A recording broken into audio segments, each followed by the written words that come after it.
Let's circle back to Ole for a minute. He's your tag team partner on this show, and he sort of laid the groundwork that you felt like Jim Crockett needed him more than he needed Jim Crockett. He was already sort of well to do based on his investments outside of wrestling, and of course owning a territory and being a top guy for years and years through those territories.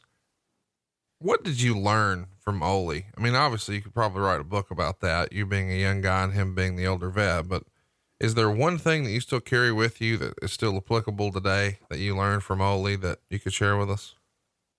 Yeah, I learned a lot from Ole, and Ole was as cantankerous back then as he is today, and everybody knows how that is today, for due reasons and several reasons. But the fact was,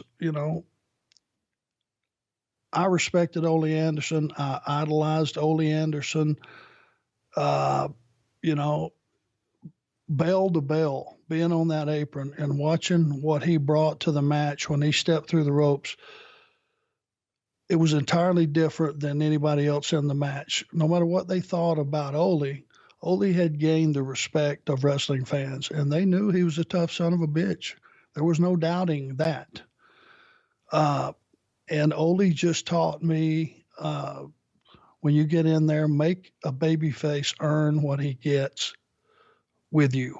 Don't just go in and start bouncing around. And I'm a hyped up 26-year-old. I'm in there wanting to, shit and get it. I'd come over and tag Ole. He'd go, "Why are you taking all those goofy ass bumps?" Well, it didn't register in my mind that he was probably right, but I was just trying to create excitement for the match. So it wasn't a bad thing.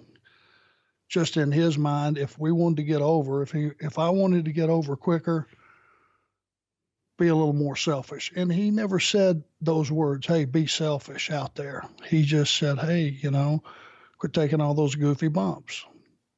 So I learned the bell to bell stuff and making a babyface earn his way through a match, which translated to the audience respecting that babyface. If he was just in there steamrolling all the heels, that gets old pretty quick. So I learned that from him.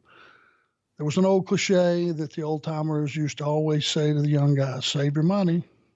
This ain't gonna last forever. Save your money." It took me a while to listen to him because I started with absolutely nothing. When I went to Crockett, I had a Toyota Corolla with my television in the back and some clothes and about $600 in my pocket. And that's all I had to my name. When I got to Crockett, Ole became my partner. It would always be, "Save your money, kid. It looks like you're going to be in a good position. Save your money." Well, I had to buy a house. I had to do some things. And once I got married and had a child on the way and all those things, that was all stuff that I had to accumulate from not having anything. So that save your money started to kick in. And I took that advice as well. And let's just say overall, my experience with Ole was a learning experience.